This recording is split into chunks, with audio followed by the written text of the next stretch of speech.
नमस्कार शेतकरी मित्रांनो, मी सुमित. आपली माती आपले लोक या यूट्यूब चॅनलमध्ये तुमचं पुन्हा एकदा स्वागत आहे. तर आपण आज पुन्हा आलेलो आहोत की 9218 या हरभऱ्याच्या प्लॉटमध्ये. या हरभऱ्याला आजच्या कालावधीमध्ये, आजच्या डेटमध्ये 49 दिवसाचा कालावधी पूर्ण होतो.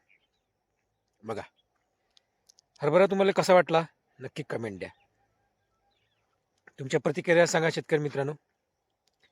तर आजच्या या ब्लॉगमध्ये बघूया की शेतकरी मित्र कमेंट करतात की माझा हरभरा 50 दिवसाचा आहे, भरपूर फूल आहे, पाणी द्यायचं काय? माझा हरभरा 50 दिवसाचा आहे, हरभरा काळपट दिसत आहे, फूल एकट दुकट आहे, फूल कमी आहे, वाढ भरपूर झालेली आहे. तर या 50 दिवसाच्या कालावधीमध्ये जर हरभऱ्याची अवस्था अशी असेल तर पाणी द्यावे का? तर याच टॉपिकवर आपण बोलणार आहोत शेतकरी मित्रांनो. चला तर सुरू करूया आपल्या व्हिडिओला. आपल्या चॅनलवर कोणी शेतकरी मित्र नवीन असेल, सबस्क्राईब, लाईक, शेअर करा. चला तर व्हिडिओला सुरुवात करूया. शेतकरी मित्रांनो, ह्या आपला चना आहे की 9218. याला 49 दिवसाचा कालावधी पूर्ण होतो. बघा, तर आपला प्रश्न असा आहे की आपला चना आहे 50 दिवसाचा, फूल भरपूर आहेत, तर पाणी द्यावे का? तर 50 दिवसाच्या कालावधीमध्ये जर आपल्या हरभऱ्याला फूल भरपूर असले आणि हिरवागार हरभरा आहे ना, आपली जमीन भारी आहे, तर पाणी द्यायची काही आवश्यकता नाही. कारण की तुमचा हरभरा तुम्हाला सांगत आहे का मी अजून हिरवा आहे, फूल भरपूर आहे आणि जमिनीमध्ये ओल आहे, तर या कालावधीमध्ये पाणी द्यायची काही आवश्यकता नाही. आणि तुमचा हरभरा जर काळपट दिसत असेल,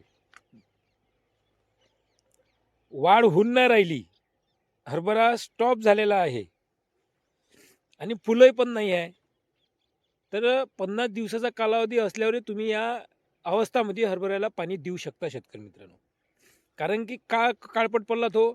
जमिनीमध्ये ओलावा त्याला आहे नाही म्हणून. तर तुम्ही नक्की पाणी द्या.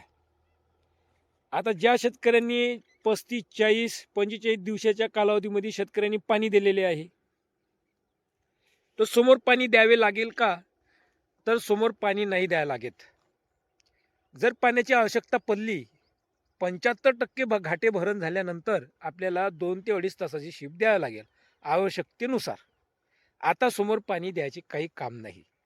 ज्या शेतकऱ्यांनी 35, 40 दिवसाच्या कालावधीमध्ये हरभऱ्याला पाणी दिले आणि फुल सुटायला सुरुवात झाली, तेव्हाही पाणी नाही द्यावं लागत. तर हरभऱ्याला पाणी देताना एक लक्षात ठेवा, पाणी साचू नका देऊ. फक्त पाणी जर साचले, हरभरा पिवळा पडतो, वाढ रोखते. आणि पाणी दिल्यानंतर एक फवारणी आवश्यक आहे शेतकरी मित्रांनो, ती म्हणजे बुरशीनाशकाची आणि इसाबियांची वाढ झाली पाहिजे फुल धरून, आणि खताची 12-61-0 खताची फवारणी, म्हणजे फुलगड होणार नाही.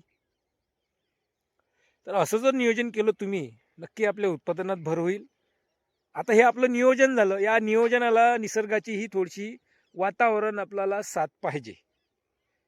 निसर्गाचं वातावरण जर व्यवस्थित राहिलं की आपला हरभरा व्यवस्थित येतो. कारण की आपण त्याला जे पाहिजे ते वेळेवर दिलेलं आहे. आता कोणता घटक उरला? फक्त निसर्गाचं वातावरण. हे जर आपल्याला मिळालं आपल्या पिकाला, तर नक्की उत्पादनमध्ये भर पडणार शेतकरी मित्रांनो. आणि दुसरी गोष्ट, आपला चना जर आपला चना जर 50 दिवसाचा आहे, हिरवागार आहे, फूल सुटून नाही राहिले, वाढ भरपूर झालेली आहे, तर या अवस्थेमध्ये एक फवारणी मारावी. कोणती? फूल येण्याची झेप, जेणेकरून जे काही वाढी अवस्था आहे ते डायवर्ट होऊन जाईल फूल याला, झेपची फवारणी केल्यामुळे. तर फूल येईन. आणि बरेचसे शेतकऱ्यांचे हरभरा आहे 50-55 दिवसाचे आहे, फुलाची मात्रा कमी राहते. तर या अवस्थेमध्ये तुम्ही झेपची फवारणी करू शकता शेतकरी मित्रांनो. कारण की तोच कालावधी राहतो. तर ओलावा भरपूर असल्याच्या कारणानं हरभऱ्याची वाढ होत राहते आणि फूल लेट येते. तर असं होऊ नये. नुसताच हरभरा जर येल्या गेला तर आपल्याला उत्पादनात कमतरता येईल शेतकरी मित्रांनो. कारण की हरभऱ्याला कसा जिथला ओलावा राहील ना तिथला तो वाढतो आणि जसजसं ओलावा कमी होतो तिथलाच तो हरभरा फुलावर सुटतो. आता तुम्ही बघितलं असेल 35, 40, 45 या कालावधीमध्ये जर हरभऱ्याला ओलावा कमी असला तर फुल भरपूर दिसतात तुम्हाला. 2 ते 3% फुल दिसतात आणि हरभरा काळपट पडतो. ज्या शेतकऱ्यांचं ओलीत लेट झाले असेल, भारी जमीन असेल, नाही का, म्हणजे पाणी निचरा करणारी असेल, त्या शेतकऱ्यांना याचा अनुभव आलेलाच असेल शेतकरी मित्रांनो. आणि ज्या शेतकऱ्यांची जमीन ओलावा भरपूर आहे, मुळी खोल गेलेली आहे, भारी जमीन आहे, काळं रान आहे, त्या जमिनीत हरभरा पहिले वाढतो, नंतर फूल येते शेतकरी मित्रांनो. कारण की एकदा जमीन झाकली की सूर्यप्रकाश अंदर जात नाही आणि पूर्ण ओल कमी झालेली असते, वाढीमध्ये गेलेली असते त्याची ओल पूर्ण, नंतर फूल सुटते. ज्यांची भारी जमीन आहे ना त्यांना हे अनुभव आलेलाच असेल. आणि त्यांना शेवटचं पाणी एक द्यावे लागते घाटे भरण अवस्थामध्ये. आपल्याला ज्या शेतकऱ्यांनी पाणी दिलेले असेल 35, 40, 45, 50 या कालावधीमध्ये हरभरा पाण्यावर आला असेल तर एक पाणी आपल्याला वातावरणानुसार आपल्याला शेवटचं पाणी द्यावेच लागेल घाटे भरण अवस्था असताना, आवश्यकतेनुसार. आता जानेवारी महिना आहे, आता महिना संपलाच या डिसेंबर, आजची 30 तारीख, उद्याची 31. तर 15 जानेवारीपर्यंत थंडी राहते. 15 जानेवारीहून तिकडून म्हणजे दिवस मोठा होतो. दिवस मोठा झाला की वातावरण चेंज होते. वातावरण चेंज झालं की पिकामध्येही चेंजेस आपल्याला दिसतात. ढगाळ वातावरण आलं की सगळं जे काही वाढ अवस्था आहे, फुल अवस्था आहे, फुलाचं कन्वर्ट घाट्यामध्ये होणं, हे जे काही त्याचं प्रोसेस आहे हे स्तब्ध होते ढगाळ वातावरणामध्ये. याला थंडीच पाहिजे. काही ना काहीतरी थंडी असली की याची कोणती नाही कोणती प्रक्रिया चालू असते हरभऱ्या पिकाची. तर अळी येऊ शकते. अळीचा एक फवारणी आवश्यक आहे. समोर आपण आता अळीचीच फवारणी घेऊया समोर. तर भरपूर जेव्हा एक लक्षात ठेवा, आपला हरभरा 60, 65, 70 दिवसाचा राहिला की घाटे राहतात ना, फुल भरपूर राहतात. त्या पिरियडमध्ये फुल भरपूर राहतात. त्या फुलामध्ये फवारणी घेऊ नका. भर फुलात पाणी देऊ नका, भर फुलात फवारणी करू नका. जर भर फुलात पाणी दिले हरभऱ्यावर बुरशी येईन, फुल स्तब्ध होईल, फुल रोखल्या जाणार आणि फवारणी केल्यामुळे फवारणीच्या हिटेडने फुल जळणार. तर फवारणी केव्हा करावी?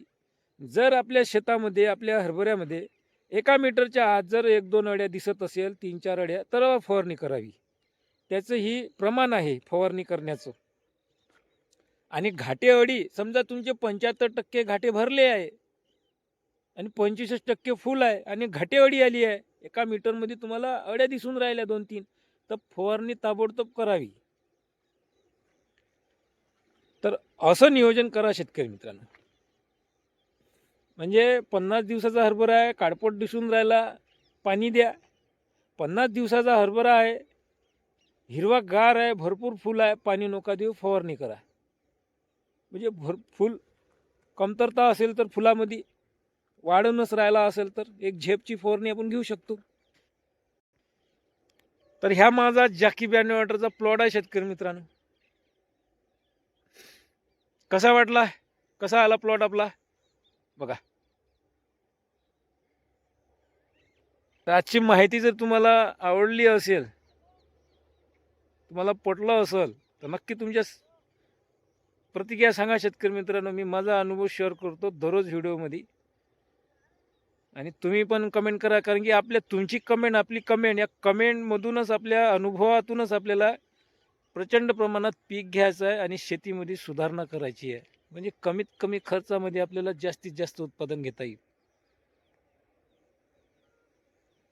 ह्याच एक उद्देश आहे आपल्या चॅनलचा. तर पुन्हा भेटूया नेक्स्ट व्हिडिओमध्ये. धन्यवाद शेतकरी मित्रांनो.